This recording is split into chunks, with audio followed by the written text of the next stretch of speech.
Mohamed Janabi.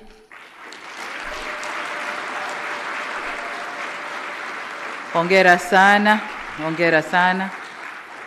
Nadhani safari yako hii ni kuja kutuaga na tunakutakia kazi njema.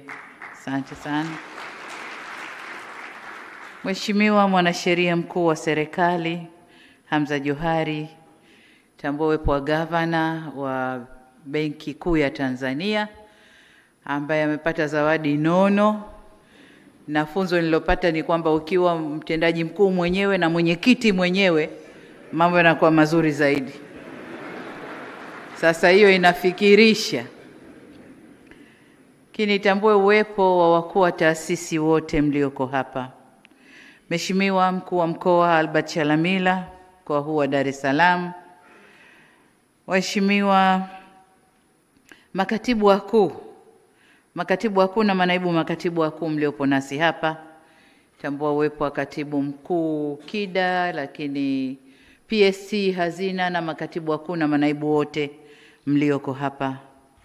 Tambua uwepo wa Mheshimiwa mwenyekiti wa kamati ya kudumu bunge ya uwekezaji na mitaji ya umma Agostino Vuma. Mheshimiwa, tunatambua uwepo wako.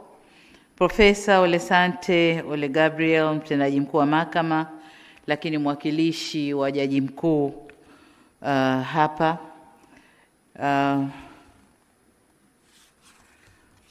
Ndugu Nehemia Mchechu, msajili wa hazina Tanzania. Ndugu Wahid Sanya, msajili wa hazina Zanzibar, karibu sana. Wakuu wa vyombo vya ulinzi na usalama mliopo nasi hapa. Wenye viti wa bodi na wakurugenzi wa taasisi, mashirika ya umma na wakala wa serikali mliopo nasi hapa. Watendaji wakuu wa taasisi, mashirika ya umma na wakala wa serikali mliopo nasi kutoka pande zote mbili, SMZ na SMT. Pia nitambue viongozi wa dini, nitambue uwepo wa watumishi wa msajili wa hazina na secretariat ya hafla hii. Ndugu zangu wanahabari, wageni waalikwa wenzangu, mabibi na mabwana, Jamhuri ya Muungano wa Tanzania. Ndugu zangu, baada nami kuongeza sauti kwenye kumshukuru Mungu, niseme kwamba tumekuja hapa katika tukio hili adhimu, siku ya Gawio 2025, ili kupokea gawio la michango kutoka kwenye mashirika na taasisi za umma na makampuni ambao serikali ina umiliki wa hisa chache. Nimshukuru na kumpongeza Waziri wa Nchi Ofisi ya Rais, Mipango na Uwekezaji kwa kazi nzuri ya kuongoza mageuzi ndani ya mashirika ya umma. Lakini pongezi za pekee ni kwa msajili wa hazina pamoja na timu yake kwa ufuatiliaji wa siku hadi siku wa mashirika haya kwa kuipa umuhimu wa kipekee pia siku ya leo. Vile vile niwapongeze kwa maandalizi mazuri ya hafla hii. Hongereni sana. Mlitushukuru kwa hafla hii kufanyika Ikulu, lakini nadhani hapa ndo kwao. Sababu wizara inayoshughulika na msajili wa hazina ni mipango uwekezaji, ofisi ya Rais mipango uwekezaji. Kwa hiyo mmekuja nyumbani.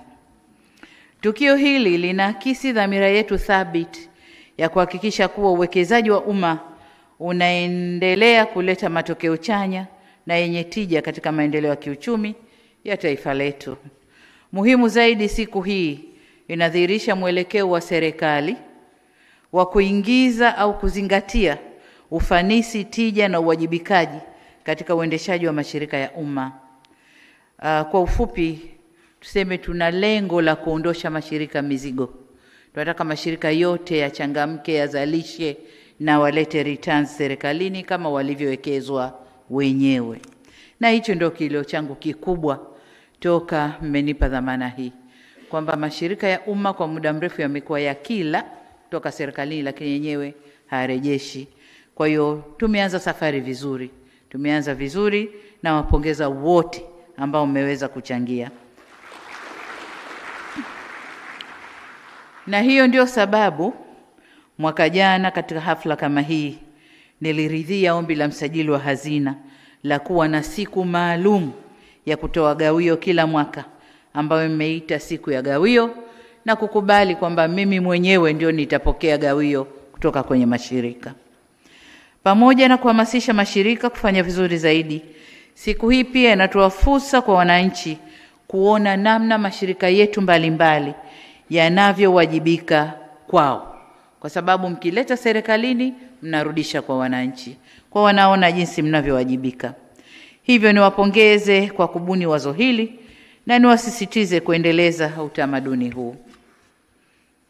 Ndugu viongozi, wenye viti wa bodi na wakuu wa taasisi na mashirika ya umma, kauli mbiu ya siku hii ya gawio ni mageuzi ya mashirika ya umma na wajibu wake kuchangia maendeleo ya Tanzania.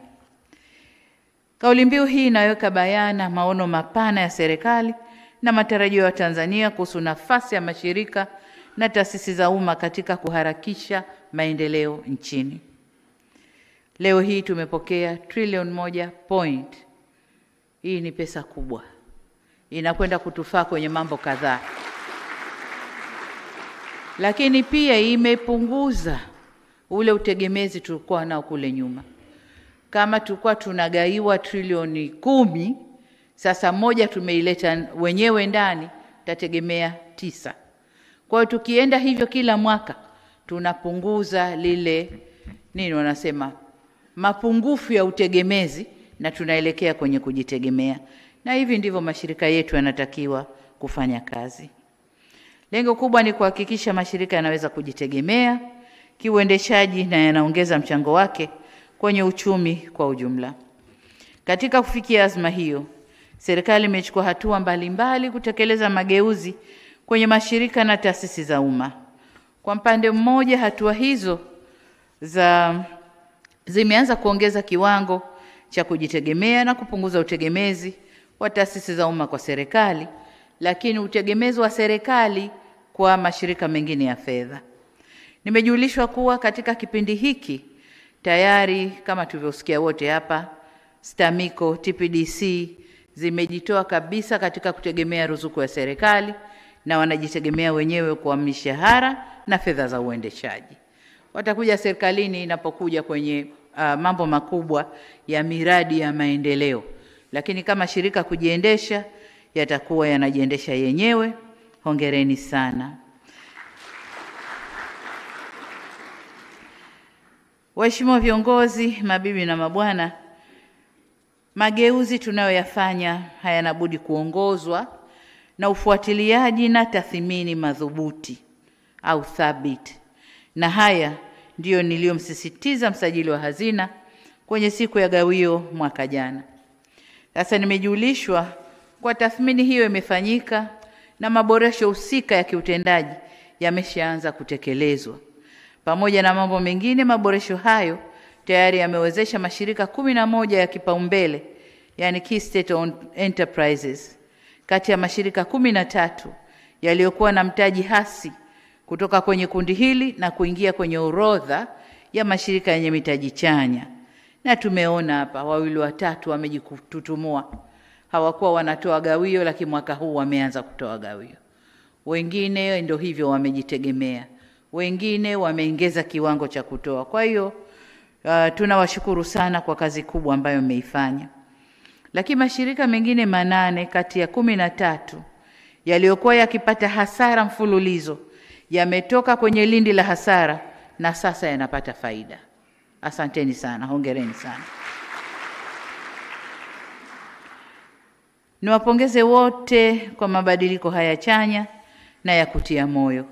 Aidha, msajili wa hazina nikutake uendelee kufanya tathmini na kuchukua hatua madhubuti zaidi, kwani ninaamini bado mashirika haya yanaweza kufanya vizuri zaidi. Katika muktadha wa mageuzi haya, pamoja na kuwajengea uwezo zaidi watendaji wakuu wapya, msajili wa hazina kanifahamisha pia kwa kazi ya kuandaa dashboard. Nilikwenda kwenye tukio moja, dashboard imetoholewa Kiswahili, inaitwa dashboard.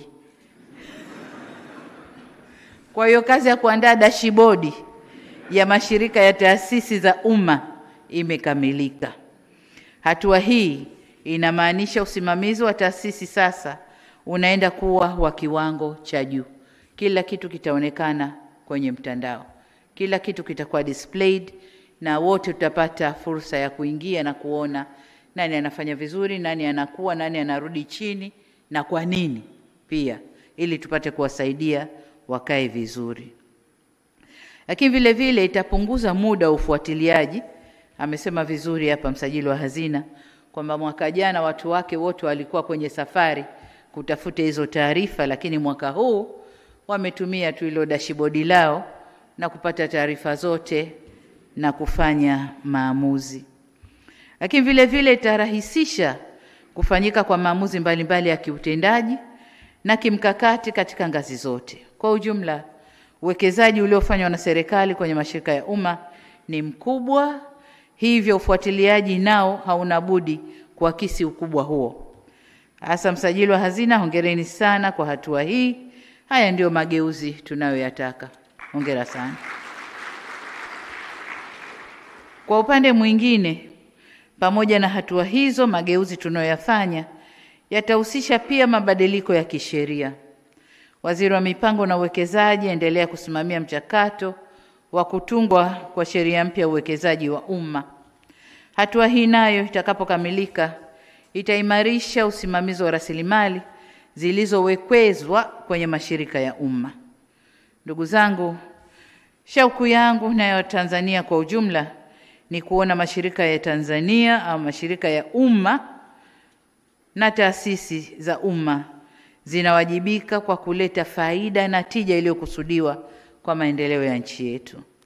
Na hili ndilo lilotukusanya hapa leo, yani kupokea michango isiyo na kodi kutoka katika taasisi na mashirika ya umma inayojumuisha gawio, michango ya 15% na mapato ghafi na mapato mengineyo. Msajili wa hazina asubuhi leo TBC katika sijui wanaita nini, 5 za jambo sijui kitu gani, kulikuwa na ofisa wako anahojiwa na alipigwa maswala mazito, lakini yote kayajibu vizuri. Kwa kiasi fulani ametoa elimu kwa watu. Aliulizwa mapato yasiyo na kodi ni nini na kwa nini gawio. Aliulizwa maswali 4-5 lakini yote kaeleza vizuri. Kwa hiyo hongereni sana. Kwa hiyo nieleze furaha yangu kwa idadi ya mashirika yaliyowajibika kutoa mchango wao imeongezeka, na nikutake msajili wa hazina kuendelea kulisimamia hili. Gawio si fadhila, bali ni haki ya umma kupitia uwekezaji mkubwa uliofanywa katika mashirika ambayo kwa sasa thamani yake imefikia shilingi trilioni 86.29. Hiyo ndio uwekezaji serikali imefanya kwenu ili mzalishe, turudishe kwa umma. Na ndio maana mnaitwa mashirika ya umma, turudishe kwa umma. Kwa hiyo jitahidini, ongezeni jitihada. Nisitize kuwa zama zile za taasisi kuendelea kuchuma serikalini bila zenye kurudisha faida zimepitwa na wakati na hazipo tena. Kwa kila shirika lijitahidi kuzalisha ili litoe. Tunataka mashirika yawajibike, yajibebe na yaibebe serikali pia. Aidha, mashirika na taasisi zina wajibu pia wa kulinda uwekezaji uliofanywa na serikali. Serikali inawekeza kwa malengo. Tusimamie na kuhakikisha malengo hayo yanatimia. Kwa mfano, taasisi zinazotoa huduma ya maji na umeme wana wajibu mkubwa wa kusimamia miundombinu ili tusipoteze rasilimali katikati. Mashirika ya maji kwa mfano, tusiposimamia vizuri, mabomba yakipotea, maji yakipotea, tunapoteza fedha nyingi sana. Umeme vile vile, wasiposimama imara TANESCO, mkazuia wizi wa umeme, mkazuia kupotea kwa umeme, kazi hii tunayofanya, uwekezaji mkubwa tunaofanya kwenye bwawa na maeneo mengine unakuwa hauleti faida sana kwa serikali. Kwa hiyo mjitahidi kudhibiti na kuhakikisha miundombinu yote kwa wakati wote iko salama na iko vizuri na inatoa huduma inayotakiwa. Nimetumia sekta hizi mbili kama mfano tu ila hoja ya msingi ni kuwa mashirika na taasisi zote zina wajibu wa kuongeza nguvu kulinda uwekezaji unaofanywa na serikali kwenye mashirika hayo kwa kuboresha miundombinu na kupunguza upotevu. Wakati tunazungumzia mageuzi na wajibu, nisisitize kuwa wajibu mwingine wa mashirika na viongozi tuliowakabidhi kuyasimamia ni kuyapokea na kuyakubali mageuzi yanayofanywa. Mageuzi si jambo dogo. Mabadiliko yanapokewa kwa njia tofauti. Wakati tulipoanza safari hii, hamkuwa na fikra chanya za kupokea mageuzi. Na hiyo ni kutokana na sababu nyingi. Labda je, nitakuwepo? Itakuwaje? Mamlaka yangu yatakuwaje? Shirika litakuwaje? Nitafutwa, nitakuwepo? Nikichanganywa na mwingine itakuwaje?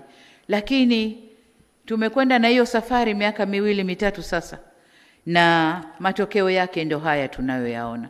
Niwaombe sana wasimamizi wa shirika na wenye viti, tupokee kwa njia nzuri, tuwe na muono wa mabadiliko na mageuzi ili tuweze kufanya vizuri zaidi kwa faida ya taifa letu. Niwaombe sana. Ndugu viongozi, wenye viti wa bodi na wakuu wa taasisi na mashirika ya umma, kwenye siku ya gawio mwaka jana nilipokea kiasi cha shilingi bilioni 611 kama gawio na michango kutoka taasisi na mashirika ya umma.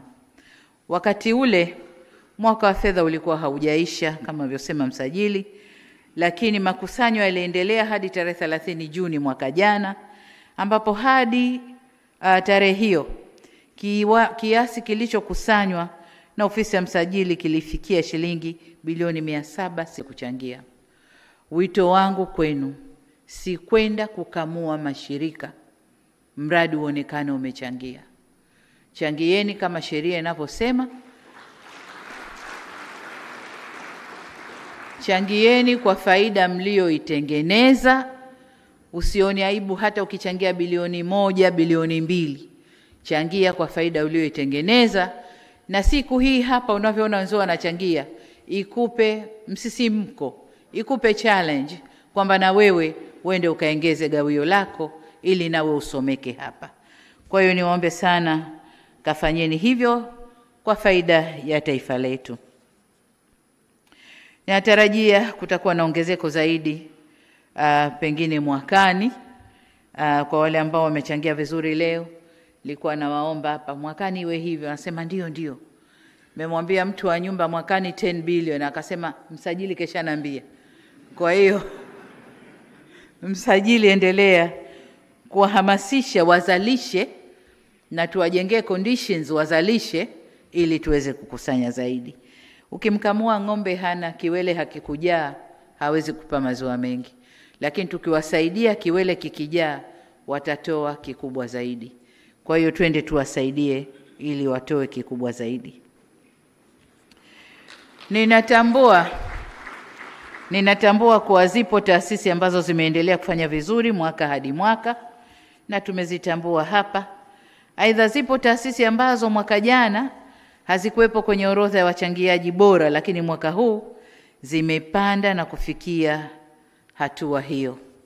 Vile vile kuna taasisi ambazo mwaka jana ziliibuka kidedea na mwaka huu zimeweza kuongeza gawio zaidi. Hii ni ishara kwamba taasisi zimehamasika na kuchukua hatua thabiti na za makusudi za kuboresha utendaji ili kupata matokeo bora zaidi, na matunda ya jitihada hizo tumeyaona hapa leo.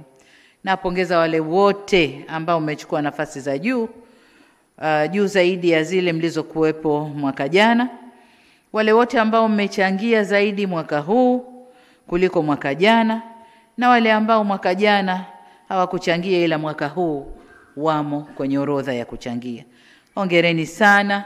Ni matumaini yangu kuwa hamtarudi nyuma. Safari itaendelea na mtafuta wenzenu ambao. Lakini niungane na msajili wa hazina kuzipongeza taasisi ambazo zinatoa huduma na kusaidia wananchi, lakini michango yao hawaileti kifedha. na huu ndio ufuatiliaji na tathmini ambao msajili na kuhimiza wale nao waonekane na tujue wanachangia kiasi gani kwenye umma. Kama ulivyosema, taasisi ya JKCI wametoa bilioni 2 kwenye huduma gani, bilioni 14 kwenye huduma gani. Ni mchango mkubwa unawekwa kifedha, na tunawatangaza kwamba nao wanarudisha kwenye umma. Huko ndiko kurudisha kwenye umma. Waheshimiwa viongozi, kwa hakika tumepiga hatua kubwa sana katika kuongeza mchango wa mashirika ya umma. Hata hivyo, pamoja na mafanikio haya, tunaweza kufanya vizuri zaidi katika kufikia matarajio ya serikali juu ya mchango wa mashirika na taasisi za umma katika mfuko mkuu wa serikali wa mapato yasiyo ya kikodi. Lengo letu ni kuona mashirika na taasisi za umma zinachangia angalau 10% ya mapato yote yasiyo ya kikodi. Lengo kisheria nadhani ni 15%. Basi jikuze angalau 10% uweze kutoa gawio kwa serikali, na nina imani hili tunaliweza na itawezekana. Kwa hiyo nikutake msajili wa hazina kuweka malengo na kuyasimamia kwa mashirika ili waweze kuchangia vizuri. Ndugu viongozi, wakati napokea hundi, nimeona pia mwaka huu bado taasisi ambazo serikali tuna hisa chache zimeongezeka au zimeongoza katika kundi la kutoa gawio kama ilivyokuwa mwaka jana. Hii ni ishara muhimu ya manufaa ya ushirikishwaji wa kimkakati au ushirikiano wa kimkakati baina ya sekta ya umma na sekta binafsi katika kuongeza tija na kuleta matokeo chanya katika utendaji wa taasisi zetu. Serikali tunathamini mchango wa sekta binafsi na tutaendelea kushirikiana nayo kwa maslahi mapana ya nchi yetu. Ni lazima tukubali kuwa sekta binafsi ni kiungo muhimu katika safari ya mageuzi ya taasisi za umma na safari ya maendeleo ya nchi yetu kwa ujumla. Hivyo maeneo yote ambayo tutaona kuna umuhimu wa kushirikiana kimkakati na sekta binafsi, tutafanya hivyo kwa manufaa ya taifa letu. Ndugu zangu, siku ya gawio inaashiria kuelekea kuisha kwa mwaka wa fedha na vile vile kuanza kwa mwaka mwingine wa kuonesha matokeo. Hivyo ili mwakani tuone kiwango cha juu zaidi cha utendaji wa mashirika, ukusanyaji wa mapato yasiyo ya kikodi na utoaji gawio, basi nielekeze yafuatayo. Kwanza, niatake mashirika na taasisi kuongeza ubunifu kwa lengo la kuongeza ufanisi katika utendaji na kutatua changamoto zinazowakabili. Nafahamu kuwa taasisi zina changamoto mbalimbali, lakini changamoto kubwa ni suala la upatikanaji wa mitaji.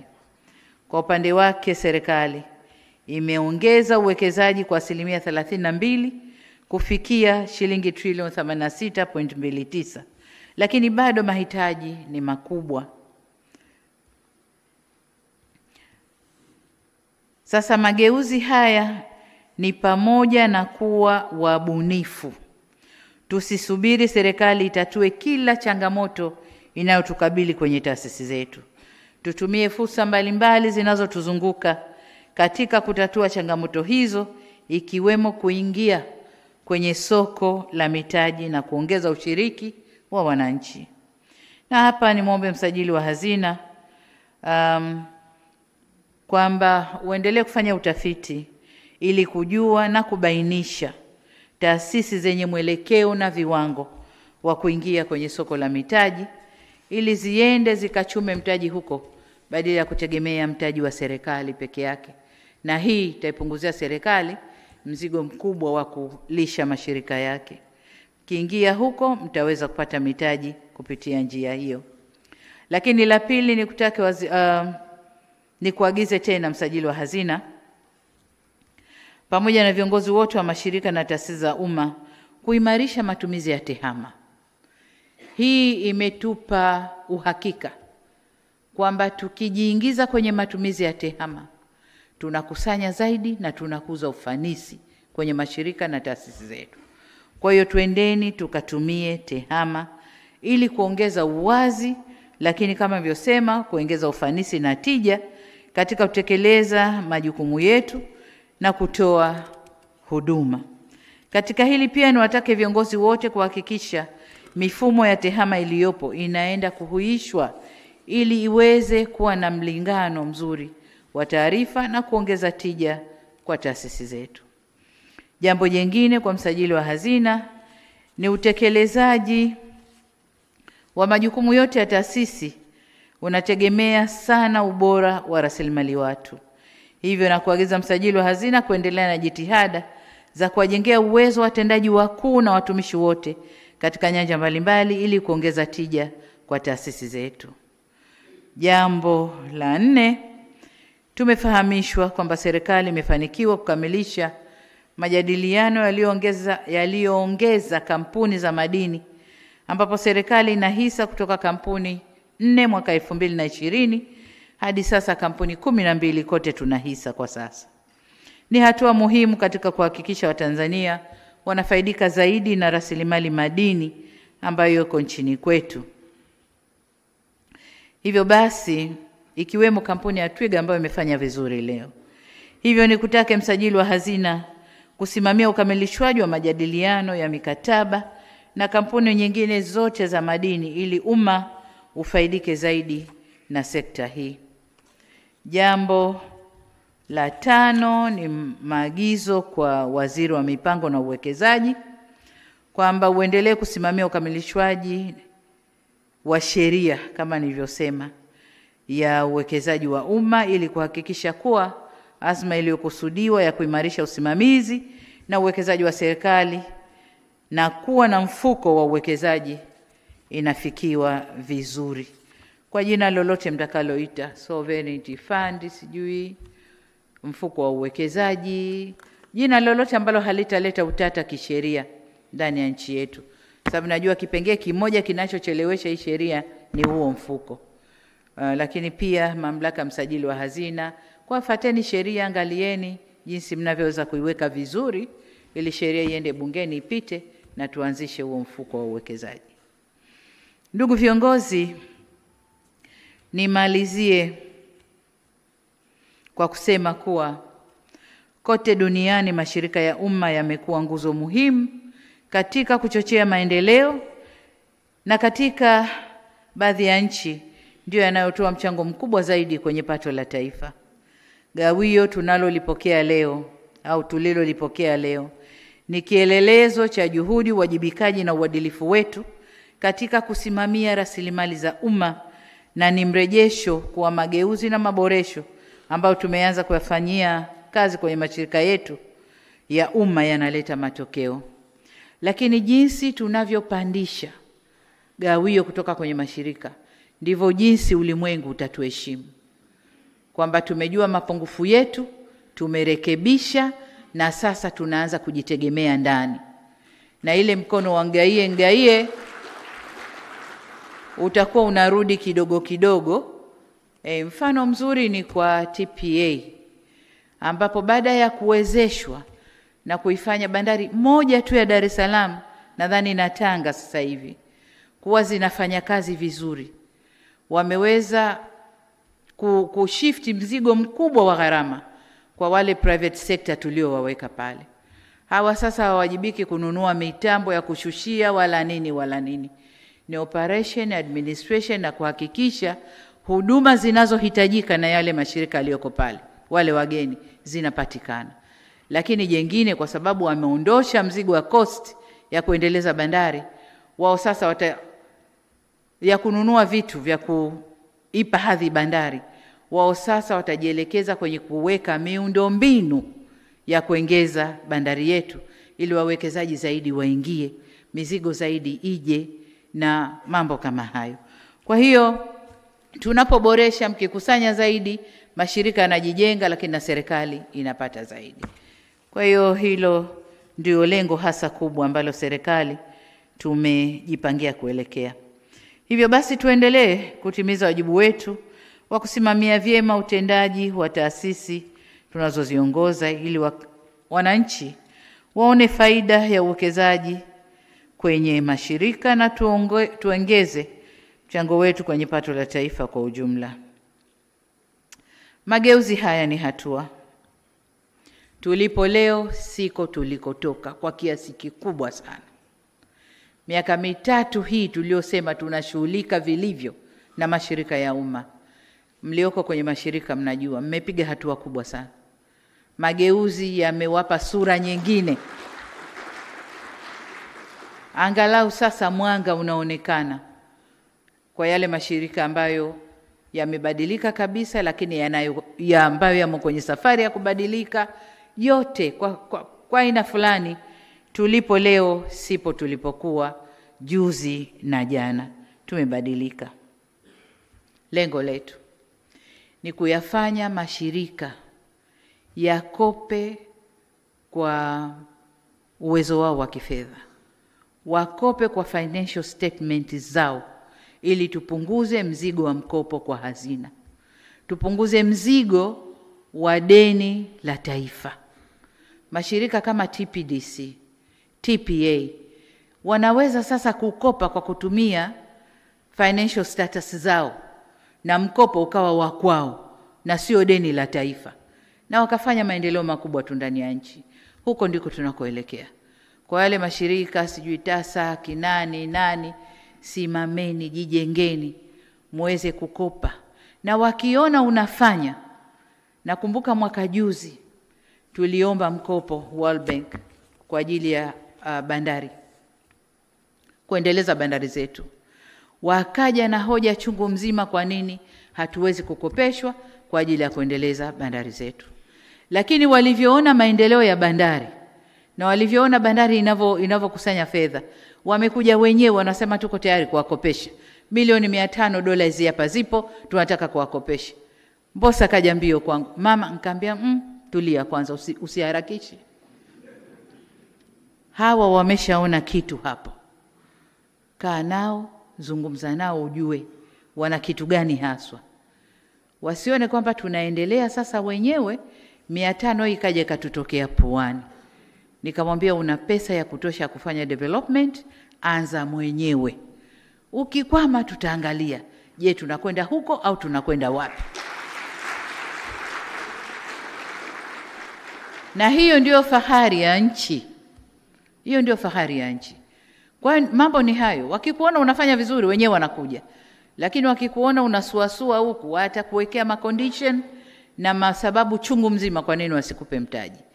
Na ndio maana nikasema jitahidini kuingia soko la mtaji. Kule wananchi wenyewe watachangia. Mtapata fedha za kuendeleza mashirika yenu na mtapata kuwarudishia wananchi fedha yao. Kwa hiyo ndio fahari tunayoitaka ya mashirika yetu, kupunguza deni la taifa na mashirika wakope kwa balance sheet zao wenyewe na sio kupitia kwa PST. Na PST saa nyingine baada ya rangi hiyo alionayo anakuwa wa pinki. Unampelekea mahitaji, anakuambia naomba kukuona. Ukisikia naomba kukuona, anakuletea listi kwa mwezi huu na madeni ya nje ya kulipa haya.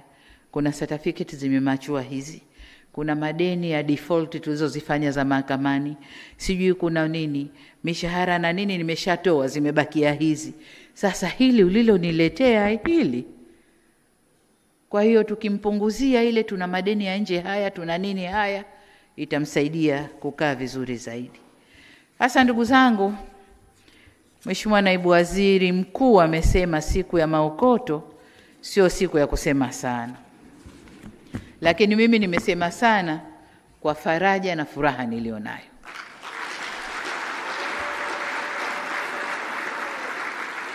Kwamba mashirika yetu sasa yana mwelekeo mzuri na yanajenga heshima ya nchi yetu. Hongereni sana. Baada ya kusema hayo, nikushukuru sana waziri na msajili wa hazina na watu wenu wote mnaofanya hii kazi. Niwashukuru mashirika kwa kazi nzuri mnayoifanya, mageuzi mnayoleta, michango mliotoa, gawio mliotoa, na washukuru sana. Na niseme kazi iendelee, na kazi na utu, tusonge mbele. Jamhuri ya Muungano wa Tanzania. Asanteni sana. Asante sana Mheshimiwa Rais wa Jamhuri ya Muungano wa Tanzania.